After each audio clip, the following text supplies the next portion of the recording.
Buyo virus. And health officials are the most worried because there are no approved countermeasures. The deadly Ebola virus spread is our focus this week. The show starts now.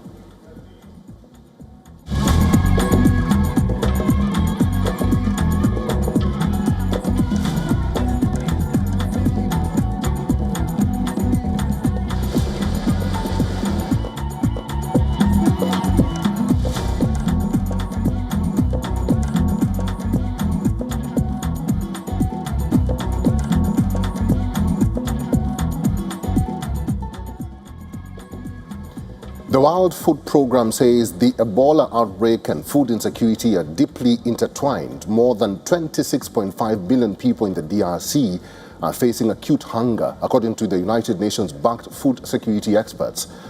The current Ebola outbreak spread unnoticed for weeks as health authorities tested for the common Zaire strain before they realized this outbreak was caused by a much rarer strain called Buyo. We examine the history of this deadly virus and disease in the DRC in our cover report.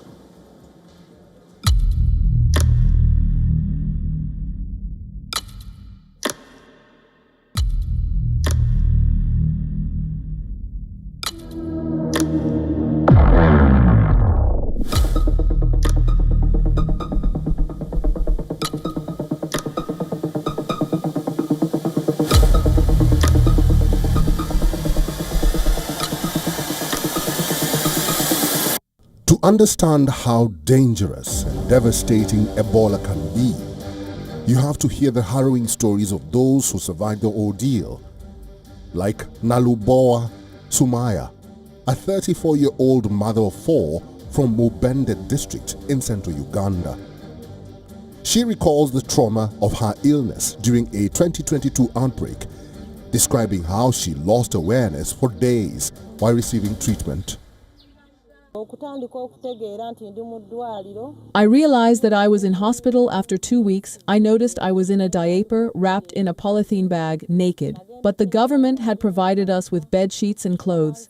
Ebola outbreak is painful and it kills. So people of Kenjojo, I want to tell you as a survivor that if the government tells you to quarantine, to protect yourselves, everything they tell you, obey. For years, the Democratic Republic of Congo has made headlines for deadly disease outbreaks, from Ebola to Mpox and even mysterious illnesses that doctors have struggled to identify. Ebola itself was first discovered in what is now Democratic Republic of Congo in 1976, and the country is now facing its 17th outbreak of the virus. So why does Democratic Republic of Congo keep facing disease outbreaks? Experts say it comes down to a mix of factors linked to the country, like the geographical location of the DRC, which borders 9 countries, which makes the spread of diseases more common and fast. And the border movement due to trade makes the situation even more precarious. The other factor is conflicts. Parts of the DRC have faced wars for years, which has forced millions to flee and as such in displacement, with many living in temporary camps and constantly on the move, which creates a perfect environment for infectious diseases like Ebola to spread quickly. And of course, the conflict has destroyed the health system. This outbreak in the DRC is caused by Buyo, a rare strain. The world has no approved vaccine, nor licensed treatment, and barely any experience fighting it. Buyo is one of only 4 Ebola species known to infect humans, alongside Zaire, Sudan, and Thai forest. Yet, it's the rarest of the lot. The slower replication rate is deceptive. While Buyo takes longer to incapacitate immune cells, the incubation period is the same, 8 to 10 days on average, up to 21 days. By the time symptoms appear, the virus has already spread. This Buyo strain, this is actually only the 3rd outbreak of it ever. And both of the first 2 have been quite small. Already we've had more reported in this outbreak than the combined number in the previous two outbreaks. So in terms of the clinical disease, nothing is different. But we don't have the treatment. We don't have the vaccine. We also don't have a really reliable diagnostic for it yet. The existing Ervebo vaccine, which has been used successfully in previous DRC outbreaks, does not offer effective protection against Bundibugyo. Emergency use authorization would be needed for any experimental treatment, a process that takes time the world may not have. So there are candidate therapeutics and there are candidate vaccines against the Bundibugyo strain. And I think in one of the pieces of good news about this is that already WHO coordinating bodies are putting the mechanisms in place to begin evaluating these treatments and vaccines in this current outbreak. Obviously, with something like Ebola, you can't test a new medicine on people that don't have Ebola. You can't see if it works unless you have Ebola. This is the 17th Ebola outbreak in the DRC since 1976. Yet, this is the first time Bundibugyo has triggered a global emergency. The Kasai province outbreak that ended in October 2025 had 43 deaths and 42,000 plus people vaccinated. Bundibugyo was discovered less than 2 decades ago in 2007-2008. Bundibugyo has been neglected because it's so rare.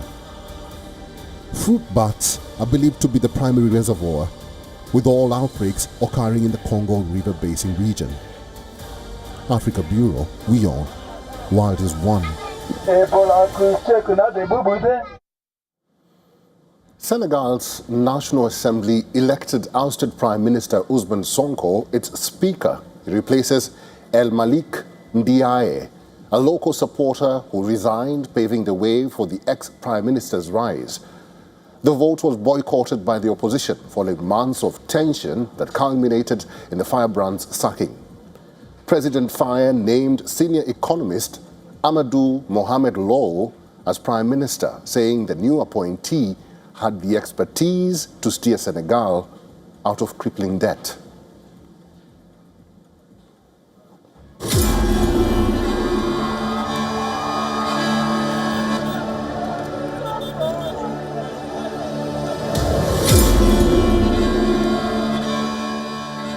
The split comes as the country faces mounting economic pressure, with its public debt having reached the equivalent of 132% of its GDP. This, according to the International Monetary Fund. Sonko's dismissal followed a parliamentary session, during which the Prime Minister openly criticized Faye for his approach to the debt crisis. Faye was in the unusual situation of owing his position, in large part, to his Prime Minister's popularity.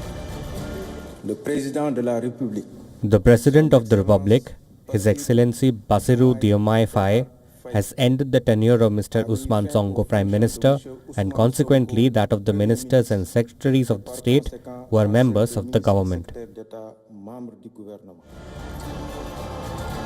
Sonko would almost certainly have taken the top job had he not been barred from running in 2024's elections due to a defamation conviction. However, Sonko backed Faye's bid for presidency, using the slogan, "Diomaye is Sonko, Sonko is Diomaye." The pair went on to unseat then-President Macky Sall, an extraordinary victory given that they were both in prison until 10 days before the election. Several hundred students demonstrated on the streets of the capital city of Dakar, declaring their support for Sonko.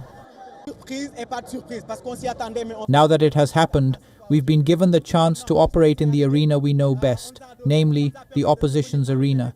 We know how to play politics, and we will play politics. Now we'll have time to play politics and talk to the Senegalese people and let him continue his term. In any case, this mandate belongs to Pastafi.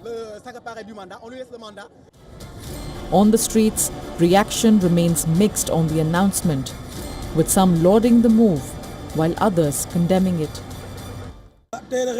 This dismissal is rather unsettling. I was surprised to hear the news. The announcement was sudden. This is not a good thing for the country. The country needs jobs, not politics.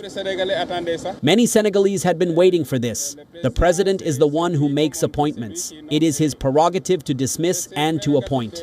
I think that if it is for the good of the country, then this is what we should do. Relations between Faye and the charismatic Sonko, his one-time mentor, have soured in the recent months.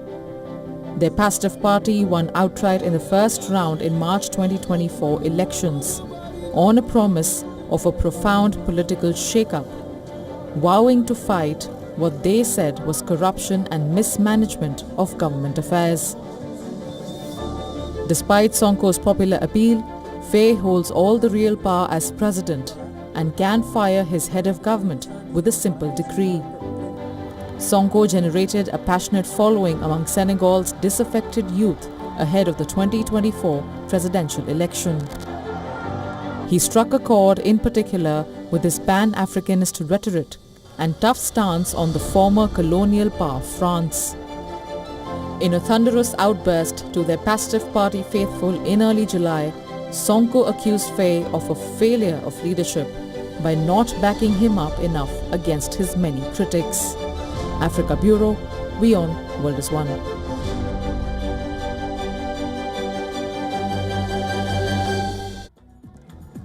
In the port city of Mbour in western Senegal, many children's lives are shattered by illegal migration, known as those who remain. The children of Senegalese migrants lost at sea are forced to live with the unbearable suspense or impossible pain of knowing a parent has either died or gone missing after their boat disappeared. The number of dead, missing, and their children is at least in their thousands, though their plight remains a taboo in their home country, where migration is discouraged by the authorities.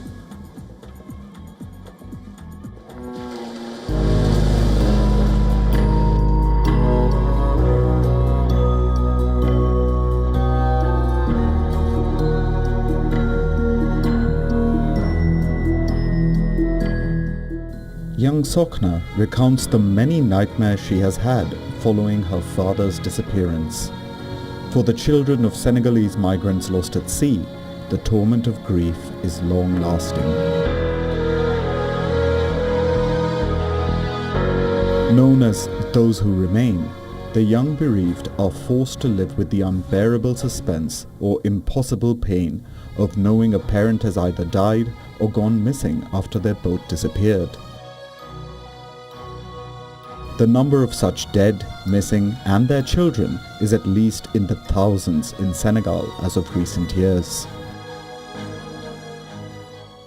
One day my dad told us that he wanted to go to Spain. He asked my brother and me our opinion. I said to him, "Dad, don't go, don't leave me alone. I've only got you and Mom." And at the time, my mum was in hospital. My dad replied, "Let me leave. When I make lots of money, I'll be able to take good care of you, and I'll help my own dad, who's really ill and whom I can't afford to care for."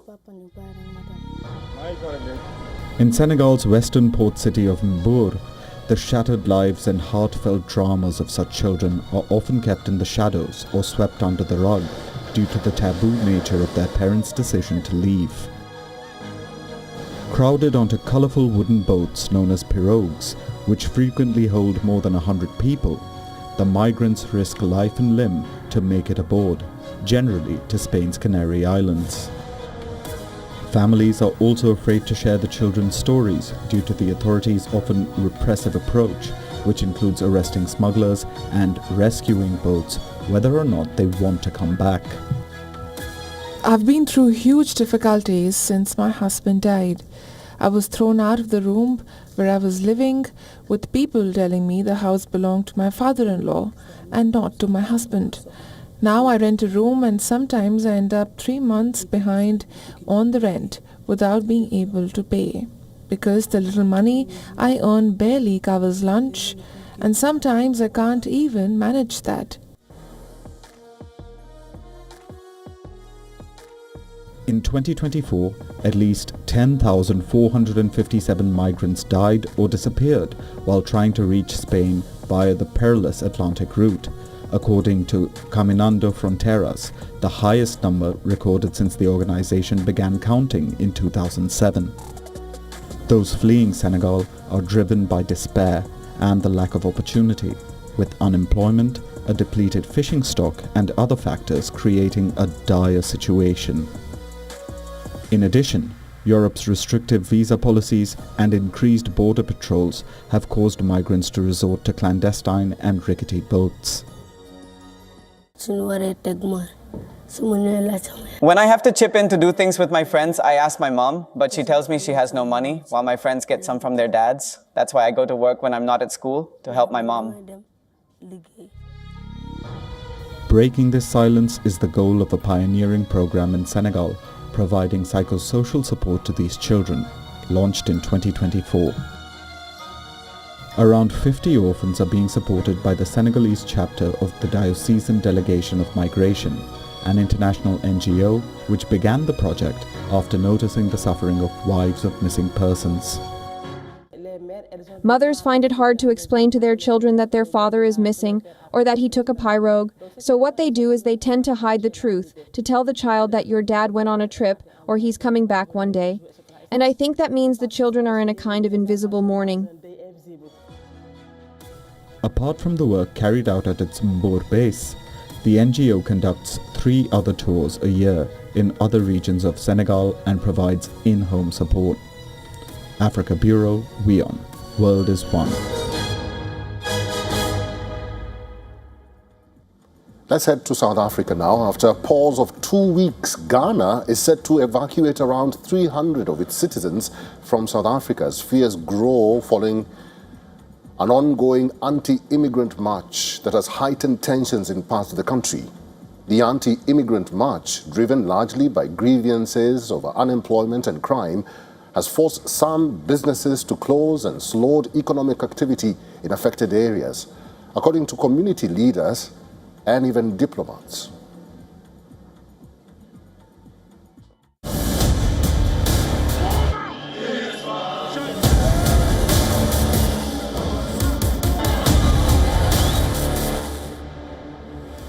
Dozens of foreign nationals sought refuge at a church center in South Africa's eastern city of Durban, as mobs of locals stepped up a weeks-long campaign against undocumented migrants. Small but vocal anti-migrant protests have picked up across the country in recent weeks, with one Durban-based group telling undocumented foreign nationals to leave the country by June 30th. About 250 people, mostly women and children, gathered behind the gates of the Diaconia Council of Churches, building in Durban's city center, some saying they feared for their safety after a campaign of harassment and threats. I'm a shoemaker, so the situation where I used to be at my workplace, they came and chased me by this organization from South Africa. They came and chased me, so for now, nothing to do because now the way I can survive with my family is too difficult.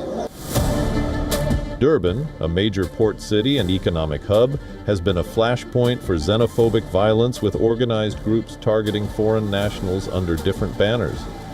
The March and March group, fronted by men in traditional Zulu dress and carrying shields and sticks, has told undocumented migrants to leave by June 30th, accusing them of being involved in crime. Its demand has no legal weight and is not backed by the authorities, but has raised alarm among migrants, with disinformation spread on social media fueling tensions. Many of the people gathered at the church center said they had been hounded in their homes, particularly in townships and informal settlements, by vigilantes moving door to door delivering threats. This is destiny, you know? I never wish is coming to South Africa. I working like a slave. I never wish. This is God. He write it. Why the government, they keep quiet like this for so long? We are dying. We are dying. Huh? We go to hospital. They don't allow us to enter. South Africa's government tried to downplay the issue by saying African nations must address the instability causing illegal migration instead of labeling recent protests against migration as xenophobic, after countries such as Nigeria and Ghana voiced concern following a series of anti-migrant protests in Africa's most industrialized country in recent weeks.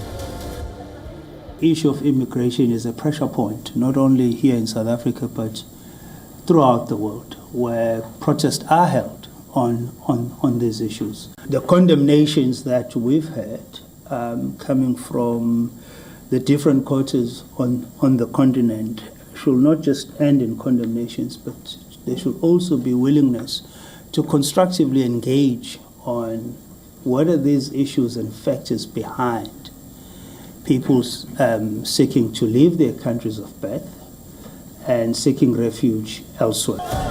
South Africa has faced recurring waves of xenophobic violence since 2008, when dozens of migrants were killed and thousands displaced in attacks across the country. Similar flare-ups occurred in 2015 and again in 2021, often sparked by economic frustrations and political mobilization around anti-immigrant rhetoric. The latest spike in anti-immigrant tensions comes as political parties seek support ahead of local government elections in 6 months.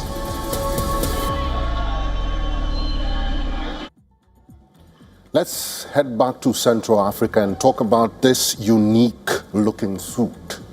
In Kinshasa, tailors and elegant men are reviving the abacost, the emblematic costume of the Democratic Republic of Congo. Abacost means down with a suit. It also means we are not talking about jackets with buttons, but a jacket that fastens up to the chest, all in a bid to revive the traditions of the late President Mobutu Sese Seko. Here's a report.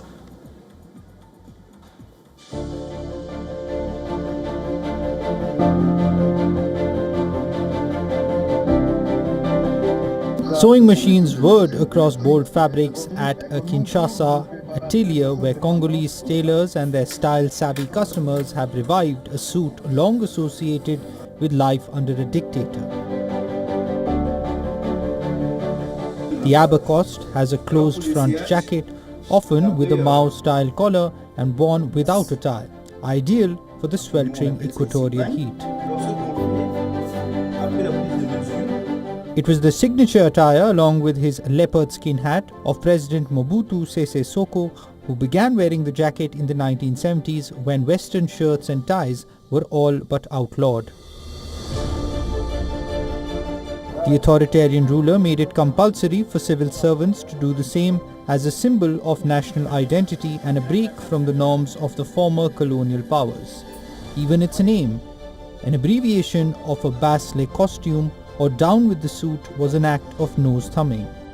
After Mobutu was toppled in 1997 following more than 3 decades in power, the suit fell out of favor, seen as tied to the old elite.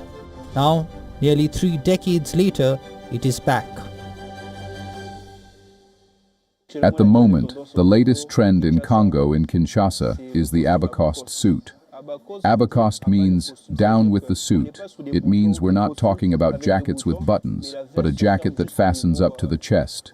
You can have an open collar, you can have a Mao collar, you can have a Mobutu collar, and you can also have a shirt-style collar, which is the current trend among young people. Tucked behind a petrol station in the center of the Democratic Republic of Congo's capital, the Okasol workshop is reimagining the suit stitch by stitch. Ministers, generals, executives and diplomats are now regular customers. Some order up to 15 suits at once, costing around $1,000 each. To be well regarded, you really have to be well dressed, to have something that, yes, shines, but is also good quality. And to get that good quality, you have to focus on the quality of the fabric. Because generally a lot of customers are a bit lost. They see a nice garment, but when you touch it, you can tell the fabric isn't good.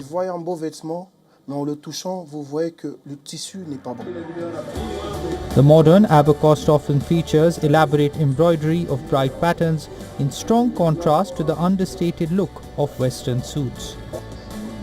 The design starts with the customer, with many bringing ideas inspired by Congolese musicians and influencers who have helped bring back the Mobutu-era suit. The tailors say they live by one rule: express your identity.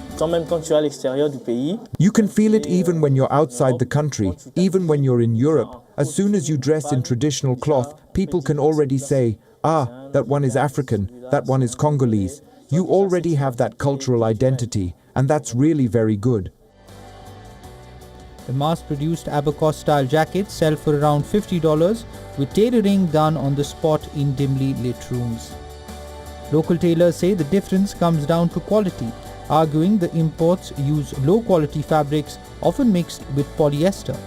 Kinshasa is known for its flamboyantly dressed dandies, or sapios, devotees of a cult movement who spend huge amounts of money on designer clothes. Africa Bureau, WION, World is One. Thank you very much for watching this week's episode of Wild of Africa. Your feedback is always welcome. Find us on YouTube and social media. I'm Eric Njoka. Goodbye.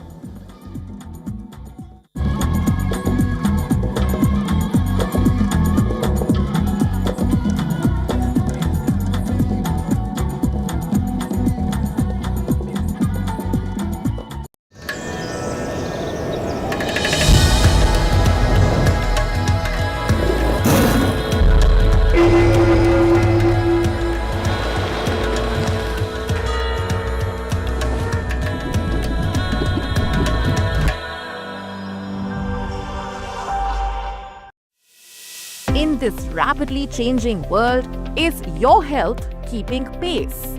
Best practices and breakthroughs busting the hype with real insights. The timeless power of yoga and ancient healing. Good food, good mood. Small steps, big impact. Your health matters. Only on WION World is One. Because nothing matters more. WION asks, what matters? The question the world wanted answered. We're having a lot of racist comments coming from the United States against Indian Americans. So this would at least be supervised to India US relationship. What's your take on that? Look, I'm sure that there are people that have made comments online and other places because every country in the world has stupid people. I'm sure there are stupid people here. There are stupid people in the United States that make dumb comments. One question, one exchange, global reactions. When WION asks, the world follows.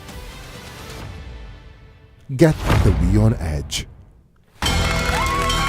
From the bustling trading floors of Wall Street to the vibrant exchanges of Asian stock markets, WION breaks it down for you to make sense of what's happening, as we reveal the key factors behind